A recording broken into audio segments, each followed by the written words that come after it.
Hi, I'm Erin. I am a 41-year-old mother of two, and I am genetically destined to develop Alzheimer's disease due to a rare genetic mutation. And I just saw a report about how full fat cheeses help prevent dementia.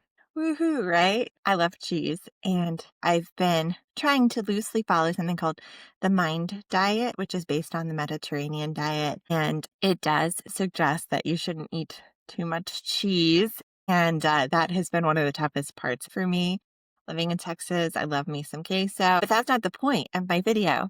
What I want to talk to you about is something called impact factor, which I was taught about by a friend of mine who's a part of Young Timers and who is also a research professor. Basically, impact factor is the score of a journal's influence that we can use when we see a report that says something exciting or something counterintuitive or something that seems like a huge breakthrough. We can look up the impact factor of a journal and determine how reliable or impactful that journal is. And that can give us a sense of how much credence we should put into news that we see.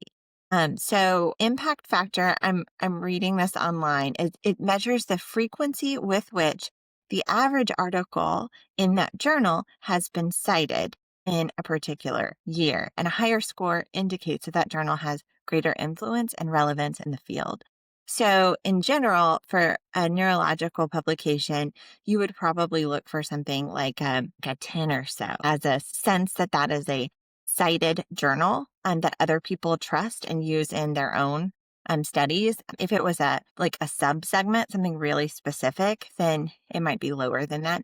But it's a good point of reference, and it's something that I turn to often. Another thing that you want to look at when you see a new study come out about something related to Alzheimer's, cures, or prevention is whether or not the research was actually done in humans. Because research starts with mice and with brain in a dish sort of constructs. And that stuff is really good and it can be the starting point of something really exciting, but it doesn't always prove out. And time again, things that have been discovered in mice or in other sort of preliminary situations don't turn out to be how humans work. So look at that too. Was this research performed with humans? I'm probably going to eat cheese, but then again, I was eating cheese before.